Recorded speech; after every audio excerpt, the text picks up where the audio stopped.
अंदर अली और कुली का नारा इन लोगों ने दिया था, हम लोगों ने नहीं दिया था। सांप्रदायिक वह होता है जो कहता है कि मेरा इष्ट या मेरा देव या मेरा पैगंबर ही सर्वश्रेष्ठ है। उसके मानने वालों को तो जीवित रहने का अधिकार है, शेष को नहीं। मुझे लगता है वह सांप्रदायिक है। और दुनिया की कौन सा मजहब और कौन सा ऐसी कौम है जिसको विपरीत परिस्थितियों में हिंदू दर्शन ने अपने यहां शरण न दी हो, उसको फलने फूलने का अवसर न दिया हो? कौन सा ऐसा है दुनिया के अंदर?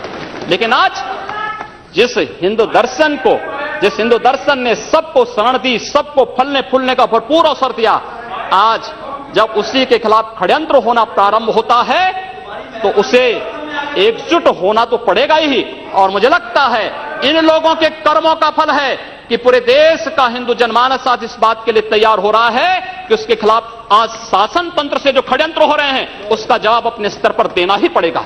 और आज वही स्थिति सामने आई है। महोदय, मैं पूछना चाहता हूं इन लोगों से, जब भारत का मुसलमान हज यात्रा करने के लिए जाता है, महोदय, जब हज यात्रा करने के लिए जाता है उसकी पहचान तब भारतीय के नाम पर नहीं, पाकिस्तानी के नाम पर नहीं, बांग्लादेशी नाम पर नहीं, भारतीय उपमहाद्वीप का जो भी मुसलमान हज यात्रा करने के लिए जाता है उसकी पहचान हिंदू नाम पर होती है, उसकी पहचान भारतीय, पाकिस्तानी या बांग्लादेश के नाम पर नहीं। लेकिन अगर उसी हिंदू पहचान को हम इनके ऊपर यहां पर लागू करने का प्रयास करते हैं, इनको बुरा लगता है। हिंदू सांप्रदायिकता नहीं, हिंदू राष्ट्रीयता का प्रतीक है। और भारत की राष्ट्रीयता का प्रतीक हिंदुत्व को बदनाम करोगे तो उसकी कीमत चुकानी पड़ेगी इन लोगों को।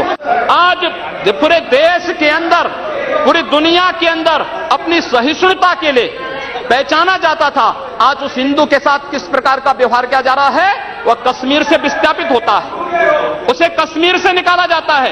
एक भी बार इस सदन में चर्चा नहीं होती है, इन लोगों का मुंह नहीं खुलता जब कश्मीर से 3.5 लाख की संख्या में कश्मीरी पंडित निकाले जाते हैं, तब ये लोग नहीं बोलते। पिछले 2012 में असम के अंदर 3 महीनों तक बोडो जनजाति के लोगों को मारा जाता रहा, कोई नहीं बोला। महोदय, कोई नहीं बोला। जम्मू कश्मीर के बाद जम्मू कश्मीर के हिंदुओं के मारने पर कश्मीरी पंडितों को उनके घरों से बेदखल कर दिया गया। एक भी बार ये लोग बोले नहीं, इनको पीड़ा नहीं हुई। दुनिया के अंदर ये अपने आप में बिरला उदाहरण था जहां पर अपने ही देश में अपने ही जानने वाले लोग विस्थापित होकर के खाना बदोश की जिंदगी जी रहे हैं। उस शर्मनाक घटना की निंदा एक भी बार इन लोगों ने नहीं की। मुंबई के दंगों पर ये लोग मौन रहे। जमशेदपुर और भागलपुर के दंगे कांग्रेस के समय हुए थे, एक भी बार इन लोगों ने उस पर चिंता व्यक्त नहीं की। और तो और 1984 में इस देश के अंदर जिन सिख गुरुओं का योगदान इस देश को बचाने और इस देश की धर्म और संस्कृति और इस देश के समाज को बचाने में बहुत महत्वपूर्ण थी, उन सिखों के कत्लेआम पर भी इनको शर्म महसूस नहीं होती है। और आज ये लोग इस देश के अंदर बात करते हैं सांप्रदायिक सौहार्द की, इनका पूरा चेहरा सांप्रदायिक हिंसा से रंगा हुआ है, सांप्रदायिक एजेंडे से रंगा हुआ है। और इसीलिए बंधु महोदय, इस देश के अंदर असम में क्या हो रहा है, बांग्लादेशी घुसपैठिए इन लोगों के अपने हो गए और इस देश में लाखों वर्षों से रहने वाला समुदाय पराया हो गया। सच्चाई कड़वी होती है और कड़वी सच्चाई ये लोग स्वीकार करने को तैयार नहीं। और तो और कांग्रेस के लोग एक बार तो असम के ही मुख्यमंत्री को कटघरे में खड़ा कर दिया कि इन्होंने बोडो लोगों के बारे में कैसे बोल दिया। अरे बोडो वहां का नागरिक है, उसके बारे में नहीं बोलेंगे, किसके बारे में बोलेंगे? लेकिन ये लोग बांग्लादेशियों घुसपैठियों की वकालत करते हैं और बांग्लादेशी घुसपैठियों की वकालत करते हुए इन लोगों ने पूरे बांग्लादेश, पूरे पूर्वोत्तर के भारत का जो समीकरण बदला है। महोदय, असम के अंदर आज कोकराझार, धुबरी, चिरांग और बरबेटा जिले जो हिंसा की सर्वाधिक चपेट में हैं, वे सर्वाधिक चपेट में जो जिले हैं वे इसलिए हैं क्योंकि बांग्लादेशी घुसपैठी वहां पर आकर के जमीनों पर कब्जा किए हैं। इन लोगों ने वर्क परमिट के साथ साथ उनके राशन कार्ड बनाए हैं और बेशर्मी के साथ देश के साथ खिलवाड़ उन्होंने वहां पर उनके साथ उनके माध्यम से करवाया है। महोदय, और तो और हम किसी और बात में नहीं जाना चाहते हैं। मैं पूछना चाहता हूं कांग्रेस से और कम्युनिस्टों से भी, कोयंबटूर और बेंगलुरु धमाकों का जो अभियुक्त है, उस दुर्दांत आतंकवादी के लिए विधानसभा का सत्र, स्पेशल सत्र बुलाया जाता है। दोनों दल एक साथ मिलकर के अपील करते हैं कि उसको छुड़वाओ। ये क्या सेकुलर, क्या यही सेकुलर है? क्या इनका यही सेकुलर एजेंडा है? क्या यही इस देश में यही सेकुलरिज्म है? और इस देश के अंदर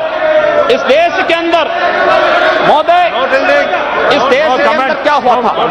लेट हिम स्पीक। हम भूले नहीं महोदय, 11 अगस्त 2012 को मुंबई के आजाद मैदान में जो कुछ हुआ महोदय, आजाद मैदान की घटना क्या थी? आजाद मैदान में रोयांग मुस्लिम जो बर्मा में थे, उनके बीच में और वहां के बौद्धों के बीच में वहां पर हिंसा हुई, दंगे हुए। ये मामला म्यांमार का है, भारत का नहीं। लेकिन म्यांमार की घटना में दंगा कहां होता है? आजाद मैदान मुंबई में। ये लोग मौन रहते हैं, वहां शहीद स्मारक तोड़ा जाता है, पुलिस के जवानों को मारा जाता है, मीडिया कर्मियों को मारा जाता है। उनके साथ साथ पुणे में दंगे हुए, उनके साथ उत्तर प्रदेश के अंदर बरेली में, लखनऊ में, कानपुर में, इलाहाबाद में दंगे हुए। ये लोग मौन रहे, इन लोगों ने कभी उस पर आवाज नहीं लगाई। ये लोग मौन रहे उस घटना पर। ये वही लोग हैं जो आजाद मैदान की घटना पर मौन थे और बाबा रामदेव पे, उन सत्याग्रहियों पर ये लोग रामलला मैदान पे लाठी चार्ज करके बेशर्मी के साथ वंदे मातरम का गान करने वाले देशभक्तों पर लाठी चार्ज करते हैं। ये लोग देश के अंदर सांप्रदायिक हिंसा की बात करते हैं। सांप्रदायिक हिंसा किसने फैलाई है? कौन फैला रहा है इस देश के अंदर? कौन इस देश के अंदर सच्चर कमेटी के नाम पर समाज को बांटने का कार्य कर रहा है? इन लोगों ने सांप्रदायिक आधार पर 1947 में देश को बांटा है और आज पुनः देश को बांटने की साजिश के तहत पाकिस्तान के एजेंडे पे ये लोग कार्य कर रहे हैं। हमने कहा था सबका साथ सबका विकास, लेकिन असम के अंदर अली और कुली का नारा इन लोगों ने दिया था, हम लोगों ने नहीं दिया था। असम को ये लोग बांटने का प्रयास कर रहे हैं, देश से अलग करने की साजिश कर रहे हैं। और इसीलिए मैं आपके माध्यम से कहना चाहता हूं, क्या यही इनका सेकुलरिज्म है?